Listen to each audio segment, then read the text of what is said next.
Hello students, मैं अजय आप सबका अपने यूट्यूब चैनल पे स्वागत करता हूं।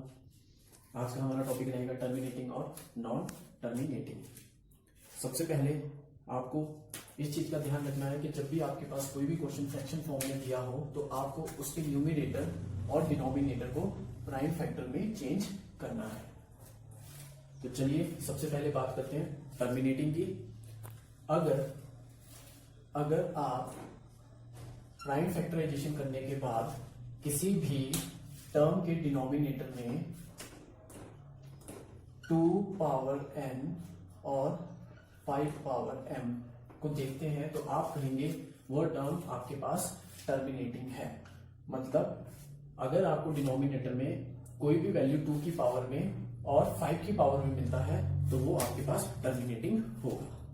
उसी तरह से अगर आपके पास सिर्फ 2 की पावर कुछ भी मिले या 5 की पावर कोई भी वैल्यू मिले तो भी आप उसे कहोगे कि ये भी टर्मिनेटिंग टर्म होगा।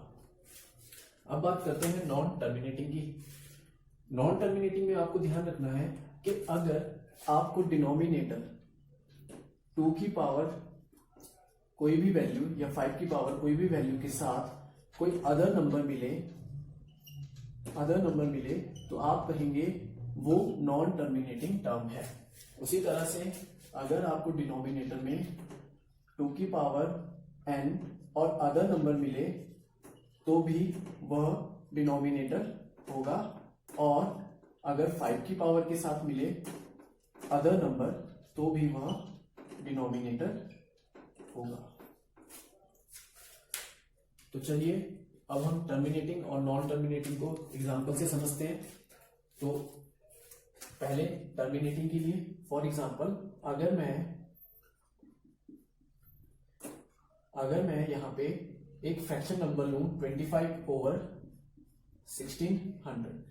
जैसा कि हमने शुरू में ही कहा कि जब भी आपके पास कोई भी फ्रैक्शन नंबर दिया हो तो उसको सबसे पहले आपने प्राइम फैक्टर में लिखना है। तो मैंने यहाँ पे ऑलरेडी ही 25 और 1600 को प्राइम फैक्टर नंबर्स में लिख दिया है।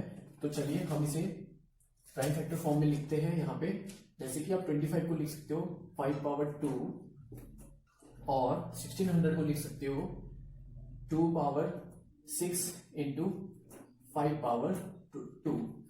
तो आप यहाँ देख सकते हो कि आपके न्यूमरेटर में यहाँ पे आंसर 2 और 5 की पावर में आ रहा है। तो जैसा कि हमने ऊपर कहा था कि अगर कभी भी डिनोमिनेटर आपको 2 और 5 की पावर में मिले तो आपका वह टर्म टर्मिनेटिंग कहलाएगी। तो आप ये कह सकते हैं कि 5/1600 हमारे पास एक टर्मिनेटिंग फॉर्म है।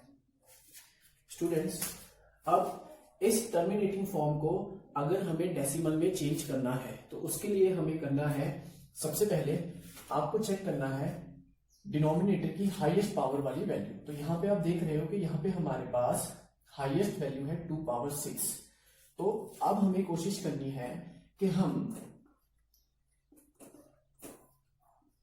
इस 5 पावर 2 को भी कन्वर्ट करें 5 पावर 6 में, ताकि इन दोनों का पावर इक्वल आ जाए। उसके लिए हम एक बार 5 पावर 4 से मल्टीप्लाई करेंगे, उसी तरह से एक बार 5 पावर 4 से डिवाइड करेंगे, या आप कह सकते हैं कि दोनों तरफ हम 5 पावर 4 से मल्टीप्लाई करेंगे। आगे अब आपको जैसा कि मालूम है कि अगर किसी भी वैल्यू का बेस सेम आ जाए तो हम उसकी पावर को ऐड कर देते हैं। तो ये हमारे पास आ जाएगा 5 पावर 6 और ये आ जाएगा 2 पावर 6 इंटू 5 पावर 6। फर्दर हमें एक और चीज पता है कि अगर किसी भी वैल्यू का पावर सेम आ जाए और बेस डिफरेंट आ जाए तो हम उसे इस तरह से लिख सकते हैं, हम उसके बेस को मल्टीप्लाई कर सकते हैं और पावर को एज इट इज रख सकते हैं। नाउ अब आप इसे सिंपल फॉर्म में लिख सकते हैं।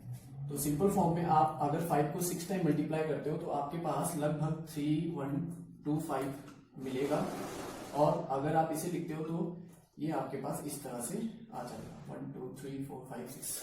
आगे आप इसे स्प्लिट करके लिख सकते हैं 3 1 2 5 1 2 3 4 5 6 डॉट।